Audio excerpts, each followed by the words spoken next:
ইব্রাহিম ইবনে Adham রাহমাতুল্লাহ আলাইহি মসজিদ থেকে যখন বের করে দিলেন, তিনি আবার রওনা করেছেন। রওনা করতে করতে একটা জঙ্গলের ভিতরে চলে গেছেন। জঙ্গলের ভিতরে যাওয়ার পরে দেখে ওই জঙ্গলের ভিতরে একজন বান্দা 12 বছর যাবত আল্লাহ তাআলার ইবাদত বন্দেগীতে মশগুল। 12 বছর পর্যন্ত আল্লাহ তাআলাকে ডাকে, আল্লাহ তাআলার আশিক। ইব্রাহিম ইবনে আদহাম রাহমাতুল্লাহ আলাইহি জঙ্গলের ভিতরে যখন ইবাদত বন্দেগীতে মশগুল হলেন, জঙ্গল থেকে ওই আল্লাহওয়ালা ডেকে বলে, এখানে আর থাকা যাবে না। এক বাগানের ভিতরে, এক জঙ্গলের ভিতরে দুইজন আল্লাহওয়ালা থাকতে পারে না। ইব্রাহিম ইবনে আদহাম রাহমাতুল্লাহ আলাইহি তাকে ডেকে বলে, ভাই তুমি কতদিন যাবত এখানে আসো?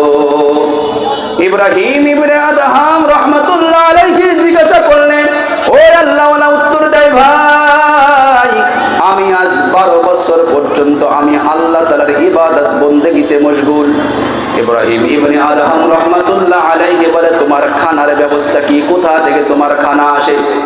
ওই আল্লাহওয়ালা উত্তর দেয়, আসমান থেকে আল্লাহ তাআলা প্রতিদিন আমার জন্য খানা পাঠায়। আমি ইব্রাহিম, আমি আল্লাহর এক বান্দা, এখানে বসে বসে আমি আল্লাহ তাআলার দেওয়া নিয়ামত ভক্ষণ করতে থাকি আর আল্লাহ তাআলাকে ডাকতে থাকি। ইব্রাহিম ইবনে আদহাম রাহমাতুল্লাহ আলাইহি ওখান থেকে চলে গেলেন। যায় এক পাহাড়ের কাছে গেলেন।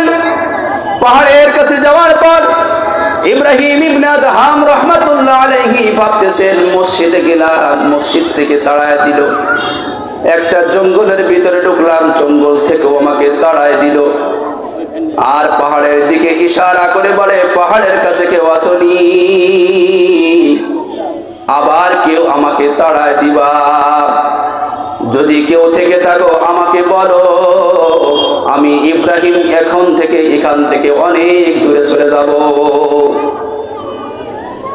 যখনই এই কথা বলছে, কেউ পাহাড় থেকে আওয়াজ দেয় না। ইব্রাহিম ইবনে আদহাম রাহমাতুল্লাহ আলাইহি তিনি ভাবলেন, হয়তো বা কেউ এখানে নাই। কেউ যখন কোনো সাড়া দিচ্ছে না, তিনি সুন্দর করে বসলেন এক গুহার ভিতরে বসে। তিনার কাছে একটা ছিঁড়া যায় নামাজ বিছায়া। যখন তিনি সুন্দর করে বসে লা ইলাহা ইল্লাল্লাহ বলে একটা টান দিলেন, টান দেওয়ার সঙ্গে সঙ্গে আল্লাহ তাআলার আরশ মহল্লা গরম হয়ে গেছে। আল্লাহ তাআলা ফেরেশতাদের ডেকে বলেন, হো ফেরেশতারা যাও, আমার আশিক আমার ইব্রাহিম রাজত্ব ছাড়িয়া আমি আল্লাহ তাআলার প্রেম ভালোবাসায় মহব্বতে এই পর্যন্ত এত চেষ্টা এত মুজাহাদা করেছে, যা তার জন্য যা জান্নাত থেকে খাবার নিয়ে ইব্রাহিমকে খাওয়াই দাও। আমার ইব্রাহিম আমার পাওয়ার জন্য, আমার মহব্বত হাসিনের জন্য অনেক কষ্ট করেছে, যা জান্নাত থেকে একটা খাবার নিয়ে ইব্রাহিমকে দিয়া দে। ফেরেশতারা জান্নাত থেকে খাবার এনে ইব্রাহিম ইবনে আদহাম রাহমাতুল্লাহ আলাইহির কাছে এনে বললেন, এই যে আল্লাহ রাব্বুল আলামিন আপনার জন্য খানা পাঠাই দিয়েছে।